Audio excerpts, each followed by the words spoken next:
Welcome, everybody. My name is Stephanie Scheller, and I am the 20s generation for the Epic Entrepreneurs. We are a group of extraordinary women who have teamed up to make a difference in the lives of the people around us. We're coaches, we're trainers, we're people who make a lot of money sharing the content that we have inside of us. And we had an incredible woman pull us all together and say, hey, you know what?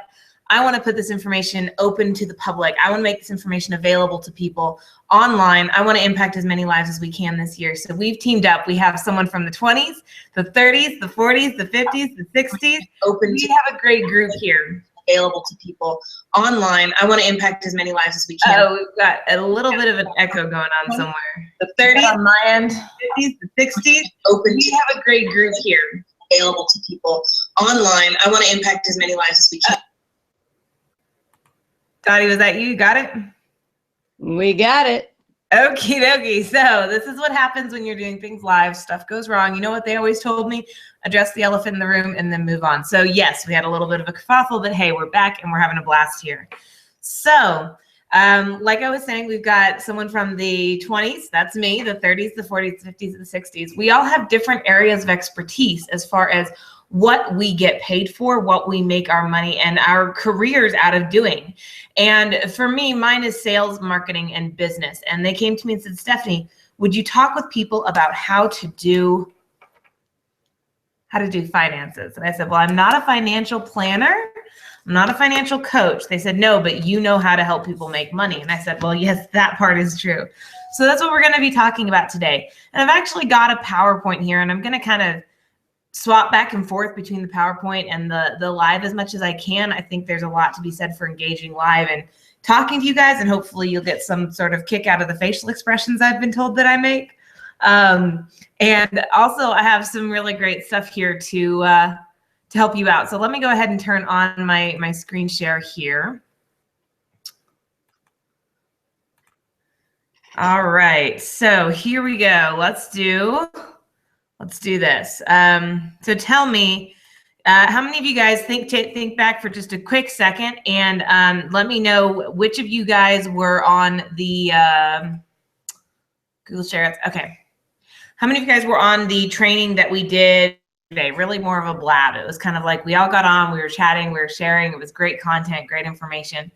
And I talked about shifting the poverty mindset. Oops, I'm ahead one screen. So I talked about shifting the poverty mindset, that a lot of times your mindset, well, pretty much every time your mindset determines your results in life.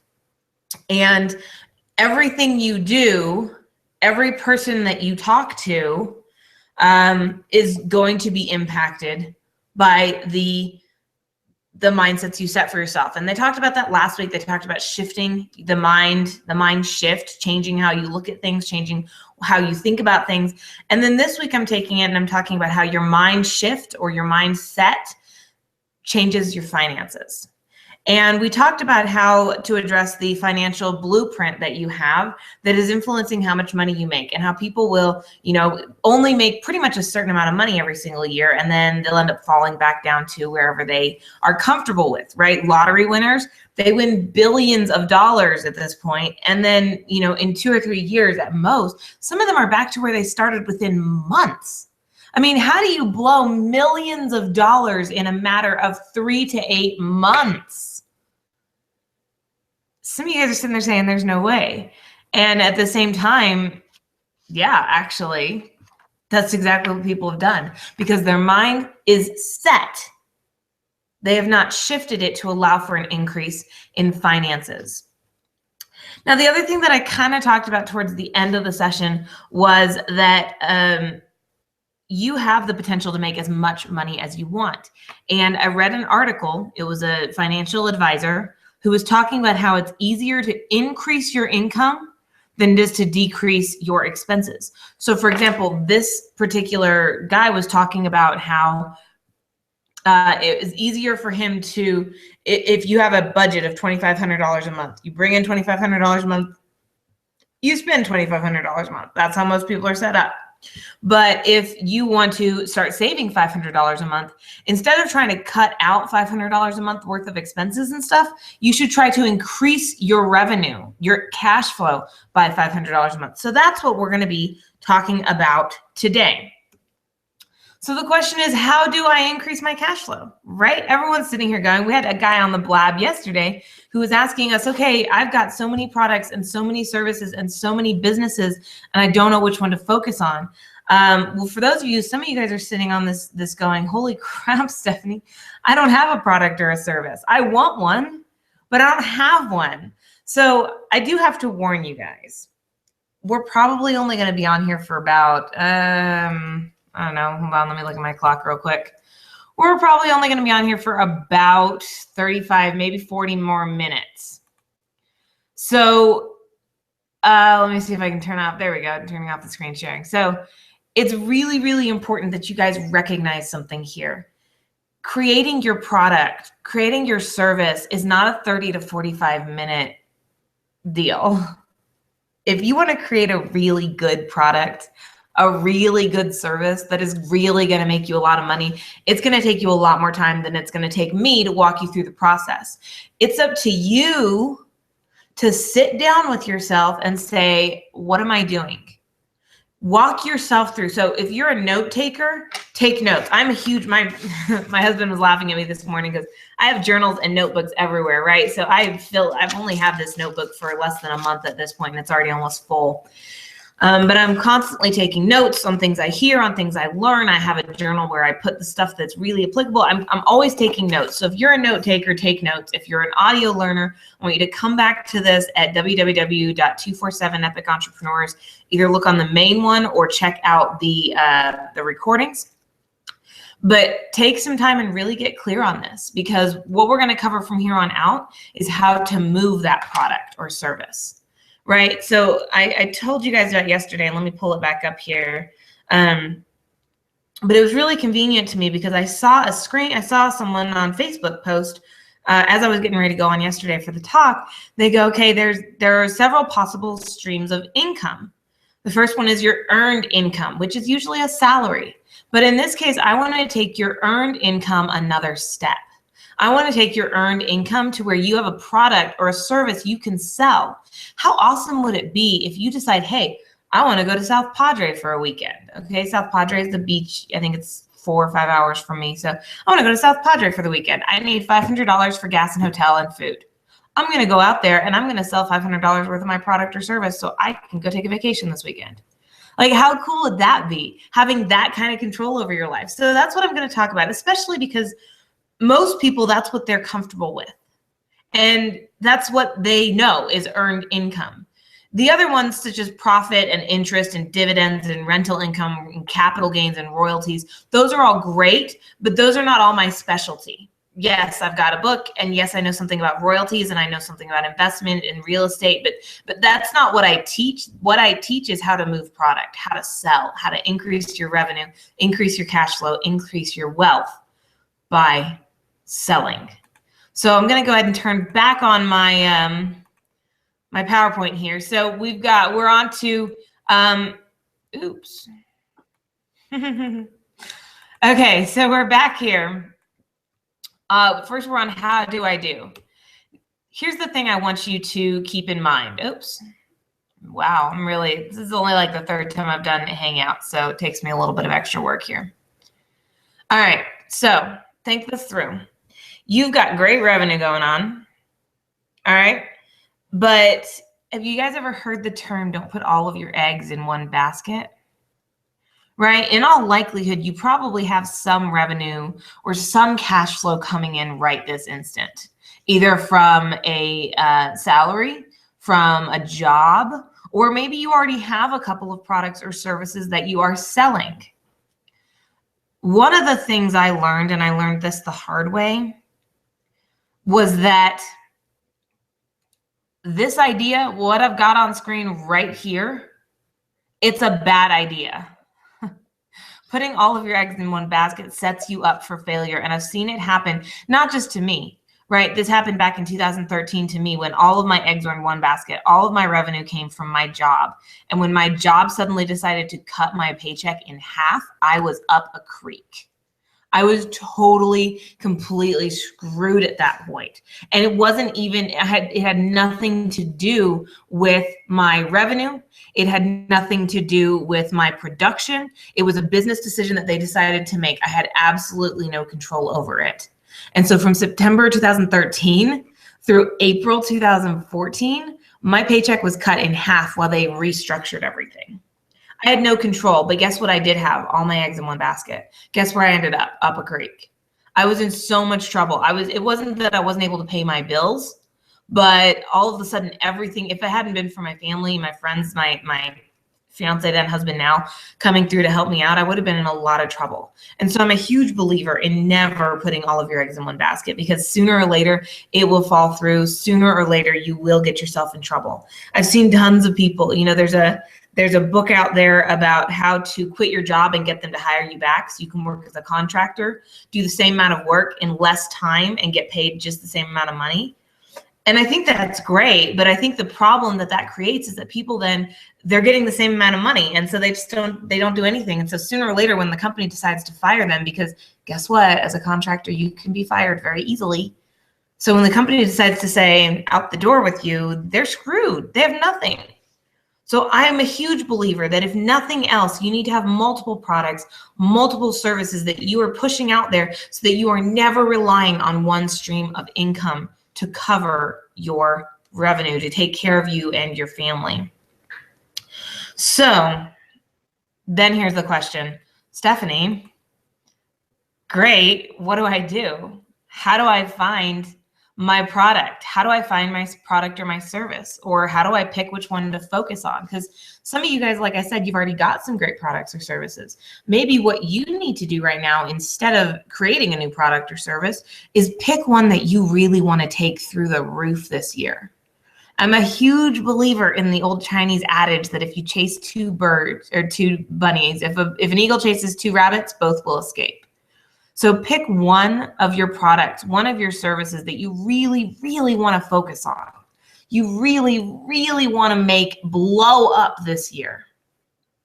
And that's what you focus on. So if you don't know which one that is, then follow along with the rest of the steps I'm going to give you here. And if you don't have your product or service, then definitely follow along with the steps I'm going to give you here, because this is how you're going to figure out what to put your energy into. And the question, very, very simply, what do you love? What is it about what you do that you love to do? What is it about what you do that you love to do that just, it makes your heart sing, right? When I work with someone and they're totally scatterbrained, I have them do an exercise I call the energy advantage. And it takes some time, but what I have them do is I have them write out everything that they do, either on a daily basis, weekly basis, monthly basis, depending on what they have, you know, how often they get to it, right? So some people, sorry, that's my ADD kicking in there and I'm getting distracted by little buttons everywhere. But what is it that they do that they love? So that I have them write out everything that they do. And then we look through and we look at, okay, if you're doing, you know, 20 things a day, of all these things that you're doing, which one of them matters to you? Which one of them makes your heart sing when you do it? You get done and man, you are fired up. You could kick butt. You could run a marathon. You are so excited, right? When I get off the stage after I'm done speaking, I'm pumped. Like there are times I've gotten off the stage and I'm shaking. I'm so excited. I have so much adrenaline going through my system. I absolutely love public speaking. Sitting still in this chair right now is really hard for me because I like to get up and I like to move around. And unfortunately, my camera is not super set up for that. So I'm going to try and fix that for future trainings with you guys. But I love this. I love what I do with this. I get done with this and I could talk all day, and I have a 2-day sales training seminar that I do.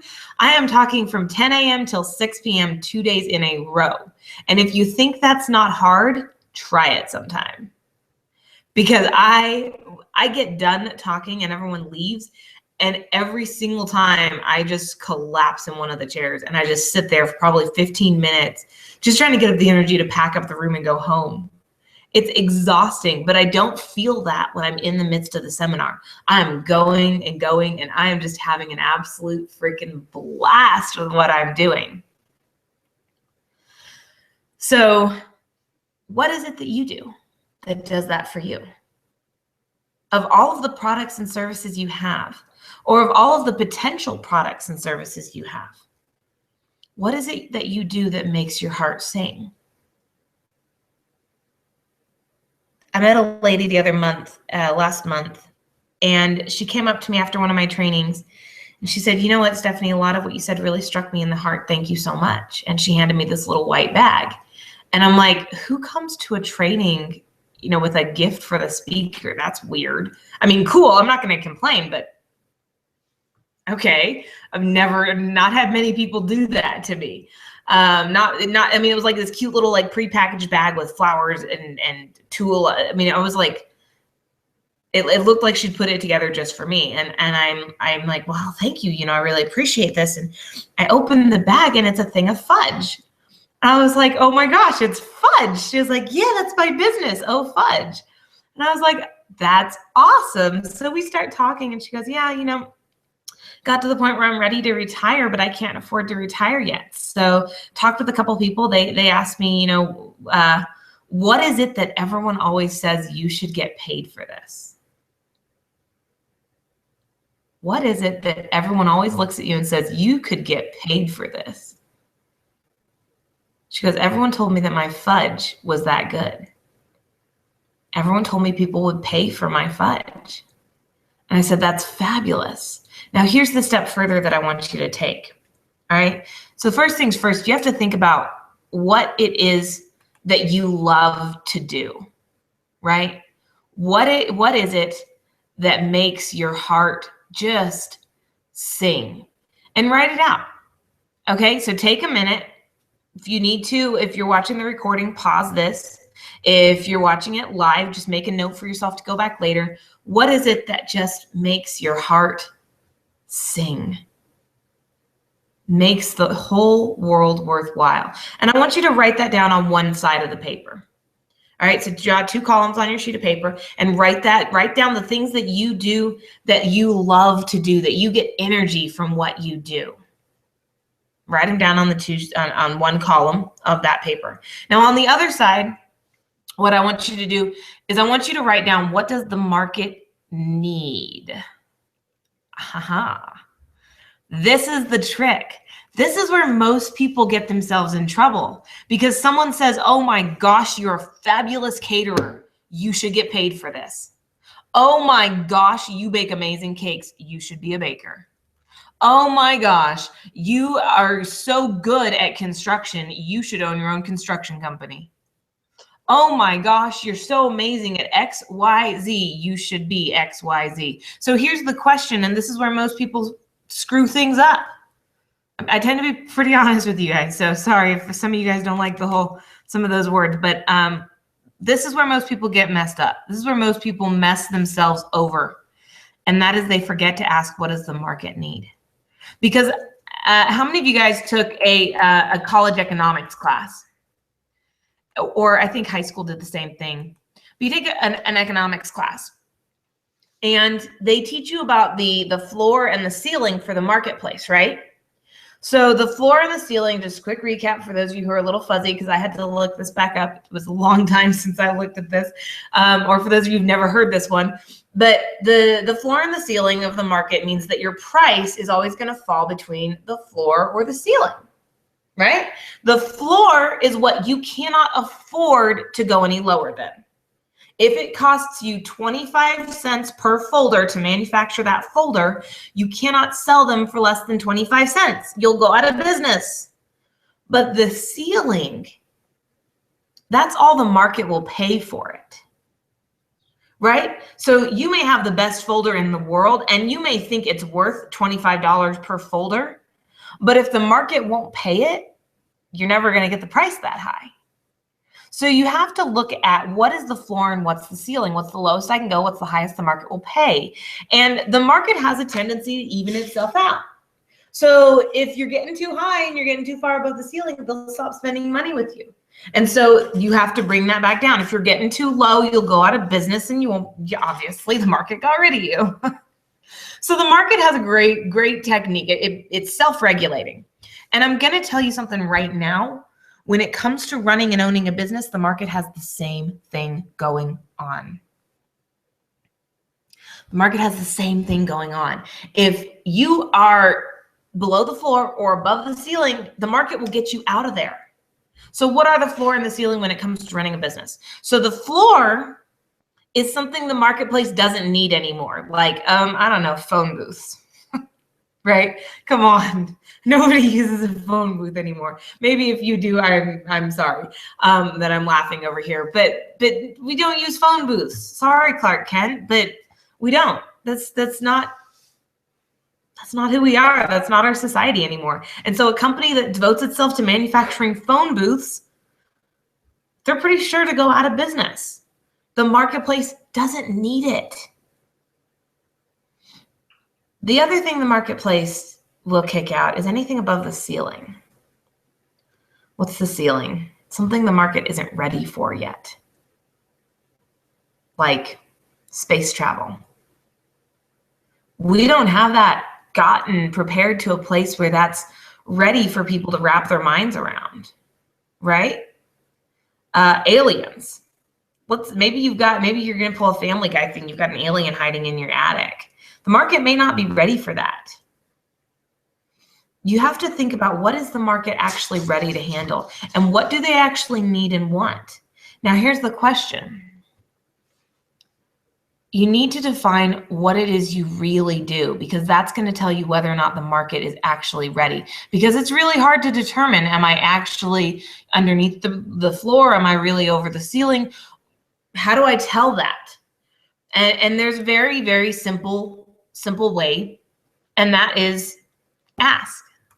All right, so I love doing little cartoons with these. Let me see if I can find it. Oh, I love doing cartoons because they get people to laugh, but they also get people to think, right? So let's do this one. You see this little cartoon. The guy says, it's hard to pull out my wallet out while I'm holding all these bags. So let's pretend you're a grocery store for just a minute. And you're noticing that people are just not spending as much, that you've been increasing cost per customer, or not cost, but revenue per customer for weeks and weeks and weeks. And then you kind of hit a plateau. And for way too long, you're at this plateau. You're not increasing the cost per customer, or the revenue per customer. And you're sitting there going, well, we need to provide them with more options. So you add more racks, and you add more booths, and you add more things to show it off. And it doesn't increase the revenue per customer. And it doesn't increase the revenue per customer. And you're sitting there going, well, we need a bigger parking lot. People don't feel they can shop here for very long because they don't have a bigger parking lot. So you pour thousands of dollars into the renovation of the parking lot, and it doesn't increase the revenue per customer. Finally, you get the good sense to walk out of your office and ask somebody, what is it that makes you spend $100 per visit and no more? And they go, well, that's about as much food as will fit in the carts. So instead of spending thousands and tens of thousands of dollars on renovations to the produce section and renovations to the parking lot and renovations here and renovations there, ask what the market actually truly wants. Just ask them. They're pretty honest. I guarantee they're more honest than most people are. And then when you find out what the marketplace needs, ask yourself how you can fulfill that. How one of the things that you love fulfills that. So for example, the marketplace right now craves stability. It is all over the place. Incomes are way up, way down. We don't know what to expect from one minute to the next. We don't know whether or not we're going to, end up getting another terrorist attack. We don't know what is going on at this point. We have very little stability in our marketplace. So if you can figure out how one of the things you love to do provides stability, you just found your golden bullet, right? We're missing warmth and love and care. People don't care about other people nearly as much anymore.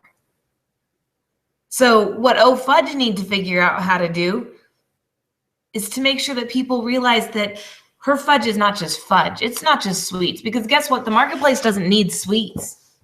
The marketplace doesn't need sweets. We've got enough sweets, right? We're one of the heaviest countries, at least America. I know we've got people from all over the world chiming in, but you know, we've got one of the heaviest markets ever. We don't need more sweets, but we do need to feel loved. We do need to feel warm and cozy. We need that bigger cart. So one of the things you wrote down on the one side of your page, right? So if you had a sheet like this, on this side of your page, you wrote down the things that you love to do, the things that motivate you and inspire you and get you going. And then on this side, I want you to write down the things that the marketplace needs. The marketplace needs stability. They need love. They need customer service. They need care. They need new methods to attract customers. The marketplace needs a lot of stuff. Now it's your job to connect the dots. How can I connect something over here to over here? Which of these corresponds to something over here? And not only did you just figure out what your product is, but you also figured out, just figured out what your platform is for marketing. And that is substantially harder to come by for most people. So let's say you don't know what you're good at. Let's say you really can't think of what you do. Here's some ideas. First one I'm going to give you guys is ask, what do people tell you you do well? What do you get kudos for? You know, I kind of already talked about this one, but if you really aren't sure which one you should be putting your time and effort and energy into, let's say you did your list and you ended up with 15 things. Holy moly, right? Let's say you did your list and you ended up with 20 things, or even just 5 things, and you're sitting there going, I can't focus on 5 things at once. Okay, no problem. What do you get good reviews for? What do people say you do well? What do people rave about? The next thing that you need to ask yourself is, where do I add the most value to the marketplace? Right? You don't mow lawns for people. That's not what you do. What you do is you provide people with the time that they need to run their own lives. You provide people with peace of mind that their lawn, you provide people with a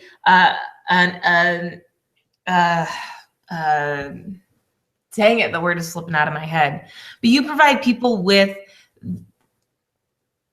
an image without them having to get dirty. You are providing luxury at a low cost, and you're saving people money. You don't crochet scarves. You give people a warm hug every time they use your scarf. What is the value that you add to the marketplace? Because people pay for value. The biggest complaint I get from people is that, well, I don't know how to handle that. It's too expensive. That costs too much. Right? That's the number one objection most people get. And we're going to talk about objection handling on Friday. But most people sit there and they say it's too expensive. And I can tell you something. If you are providing enough value, they will never tell you it's too expensive. They may not use you because your price point's higher than someone else. But if you're providing enough value, they'll never try and tell you to your face that you're not worth the price you're quoting them. because they know you are. People pay for value. People don't pay for products. People don't pay for services. People pay for value. The next one to ask yourself is, how do you enrich other people's lives? All right, we live in a selfish society, okay? If I just was the first person to ever break that news to you, then I'm sorry. Get over it. People are looking for what's in it for me. What's in it for them? How are they going to get something out of this? How are they going to get something out of this? How do you help them get something out of this? How do you enrich lives? And if you don't know what your product or your service is right now, then ask yourself, how do I enrich lives on a daily basis? Just as I go about and live my day, how am I helping add value? How am I helping enrich other people's lives? Which of those corresponds to either one of my current products or services, or one of the products or services that I think I want to launch here in the very near future?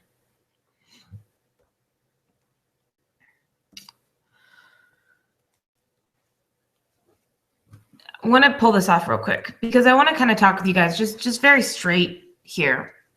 If you still are not sure what your product is, what your service is,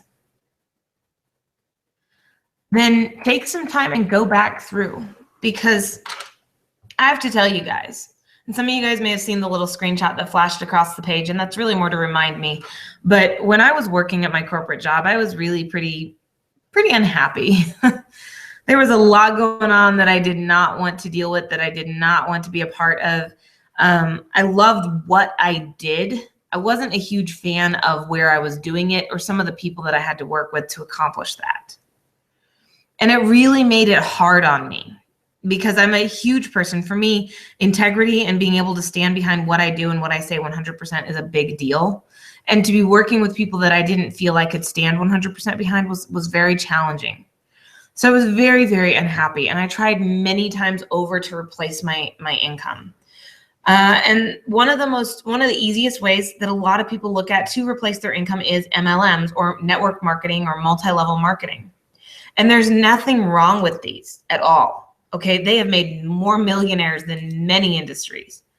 They are fabulous, and people vastly undervalue what you get when you buy an MLM. You actually are buying a business. You're basically buying a franchise for a fraction of the price.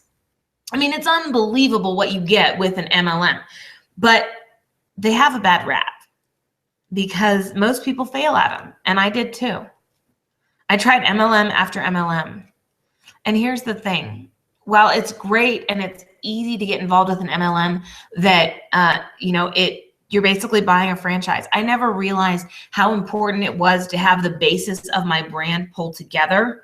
A logo, a website, branding material, just ridiculous stuff that I never realized was so difficult to pull together. It was such an integral part until suddenly I had to do it for myself. And buying into an MLM is a great way to get a product or a service that you can sell and sell quickly with very little investment. So I think some MLMs, you don't even have any investment up front. But here's my caution for you guys. If you're thinking about doing an MLM rather than creating your own product, or you're thinking of running an MLM business instead of trying to run your own business, that's fine. But what I want to encourage you to do is think about the questions that I've already asked you. What is it that you love to do? How does this MLM give you that? What is it that the marketplace needs? And how does this MLM fill that hole? What are you going to get good reviews about? Does this MLM work with who you are? I've seen people out there who they purchase into, there's a couple of MLMs out there that are about traveling. And I've seen several people who've purchased into these travel MLMs on a dream that one day they're going to be able to travel that much. But it doesn't fit with their lifestyle. So they never end up using the product or service. So they're never able to sell it. So if you're going to do an MLM, that's fine, but find one that works with who you already are. Because if you can, who you already are, you can pitch it, you can serve it. You know what you do that you love, what gives you energy. Because here's the thing to keep in mind. You are going to put hours into this. I'm going to spend a week teaching you guys how to do this, and you're going to spend a lifetime implementing it and trying to fine tune it. You're going to spend a lot of time here, a lot of time. And it's up to you to find something that really actually truly does give you energy. Because if you're going to spend 30, 40 hours a week, let me tell you guys another story. I'm a big fan of stories. I think stories get points across better than just me rambling. But last April of 2014, oh wait, 2 years ago, April of 2014, I had an opportunity to become a sales trainer and a coach. And I'd never understood, no one ever explained to me why this was such a good fit for me. But when I started to get into it, I started to realize why. I started to realize it fit all of the criteria, what I love to do, where I got my energy from, the things that I was good at, how I added value, how I enriched lives. So huge believer in it. Absolutely adore it. But when that happened, I had no clue where I was going with it, right? The person who recruited me told me, hey, Stephanie, you could easily be making $10,000 a month doing this. And I said, say what? Really? And I can be in control of my income, and I can have multiple streams of income. That's great. So I said, all right, let's do it. I kicked it off. I started doing sales training, and I was doing it part-time because I was still working my full-time job. And I loved it. I really did. And I loved what I was doing at my job too. But August of 2014, I was taking over a Taekwondo dojo up in a small town just north of where I live. My grandmaster gave me a call one evening and said, hey, Stephanie, we've got an opportunity for you to become the head instructor at one of the dojos in your area. You want in, basically. And I said, heck yeah, I would love to. I would love to become an instructor. So I jumped into that. So I'm taking over this dojo. We took over at the beginning of August. I'm taking it over, having to get all of the changes and everything in place, and I'm teaching up there. I'm working a full-time job, working from 8:30 in the morning till 5:30 at night, plus, of course, hour on each end for commute. So 7:30 till 6:30 every single day was spent at my job. And then on top of that, I would take a day off here or there so I could run a front of the room sales training. But for the most part, all of my sales training and coaching was done in the evening hours or on my lunch breaks. So I would be spending, I'd be working from 6 in the morning, 5:30, 6 in the morning, all the way through, 11:30 midnight. And then the lease expired on our apartment. And we said, oops, okay, well, let's find a house. We want to get a house. So the lease expires at the end of August. So we start looking for a house in June. We found a house and we managed to close barely by the middle of August. So now on top of already working, from 6 in the morning until 11 o'clock at night, Monday through Friday, and then working from 8 in the morning till 11 o'clock at night, Saturday, Sunday, I now have to move my entire apartment into a brand new house.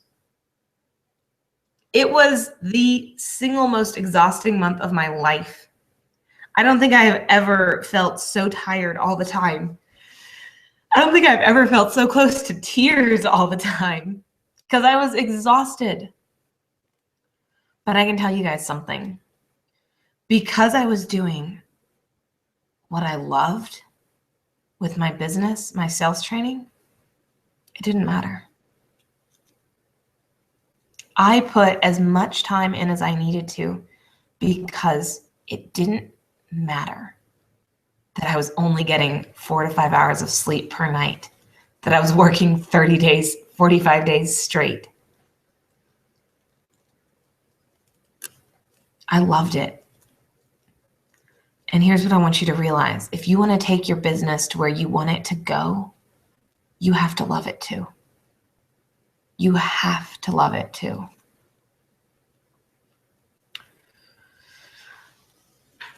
I get a little bit caught up here because this is such a big deal for me. Because I've seen so many people want to get away from their jobs and try to get away from their jobs or try to build income or try to launch a product. And if they're not 100% committed to it, they're setting themselves up for failure. You have to find the thing that you care about putting your energy into. So that even when you have to deal with people, because trust me, people do not work well all the time.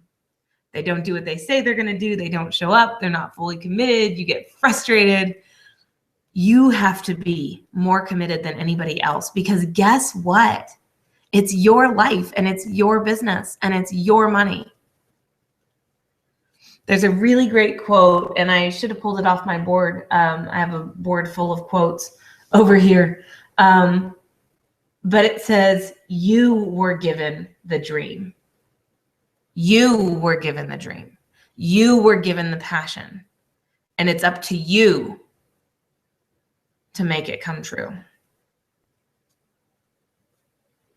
So think about it. What do you love? What does the marketplace need? The intersection of those two, that's your product. That's your service. That's your business. The intersection between what you love and what the market needs, that's your product. That's your service. So, okay. I do want to encourage you guys, take some time, really get crystal clear on what product, what service you are going to fight for right now. Which one do you want to take through the freaking roof? And focus on that. Make it a big deal. Now, don't get too far ahead of me. I'm going to walk you through tomorrow. We're going to do a very high level overview of how to sell. On Thursday, we're going to get really detailed in on the first 2 steps. And on Friday, we're going to get really detailed in on the last 2 steps. Now, I have to remind you guys, I'm going to spend 3 hours covering what usually takes me 18. So what I encourage you guys to do, I don't even think I get 3 hours, because Friday is a short day because we have the coaching opportunity. So I'm going to do a very, very high level overview. What I want to encourage you guys to do is write notes, take questions, get in touch with me, reach out to me. Either go to www.247epicentrepreneurs.com, scroll to the bottom, leave a comment. I'll see it. I'll get back with you. Or the other option is come on the one on Friday and join us, and you could actually get some live coaching just for you, not just from me, but from up to 3 other women. Well, we may even have all 5 of us on, who can give you really valuable information, right? These are all women who have launched plenty of products, plenty of businesses, plenty of services. We can help you out, not just with what you're doing, but also how to get it out there. So the last thing I want to give you, if you guys remember, we're really focusing on the idea of mind shift. And in order to do that, you have to change the way you think. You have to kind of get into your brain and rewire yourself. So today, the quote that I have for you, and I want you to do this, right? We're doing the vaxing, which is the visual, the auditory, the kinesthetic, and the sensory. I was thinking soul for some reason. Sensory. So visual. I want you to get in front of either a mirror or your significant other and say, I have a product or service that the marketplace needs and will pay well for. I have a product or a service that the marketplace needs and pays me well for. Then you're going to go and you're going to the auditory. So you're going to rub your ears, right? You're basically stimulating the ears so that you hear things differently. I have a product or a service that the marketplace pays me well for. Then you go and you do the kinesthetics, right? You do jumping jacks, you do boxing, you do whatever you want to do. I have a product or a service that the marketplace pays me well for. And get into it. And then last, the sensory. You just take your hands and put them over your heart, and all you say is, I have a product or service that the marketplace pays me well for. And if you already have your product or your service, what I want you to do is I want you to replace I have a product or service with the name of your product or service. I have fudge and the marketplace pays me well for it. I mow lawns and the marketplace pays me well for it. What are you going to do? I can't wait to hear from you guys at the end of this week, hear kind of what you've picked on. If you have questions, once again, www.247epicentrepreneurs.com. Hop on over there, leave questions. I believe I'm tagged in a couple posts. If your question is more personal and you don't want to pop it out for everybody, you're more than welcome to send me a private question. And then make plans to be here again on Friday, 1 p.m. Central Standard Time, 11 p.m. Pacific, right? I think. But be here again, 247epicentrepreneurs.com. Join us for some live coaching on how to make this your year of financial advancement. Thank you guys so very much for joining me today. I'm looking forward to seeing you all again very soon. And that's a wrap.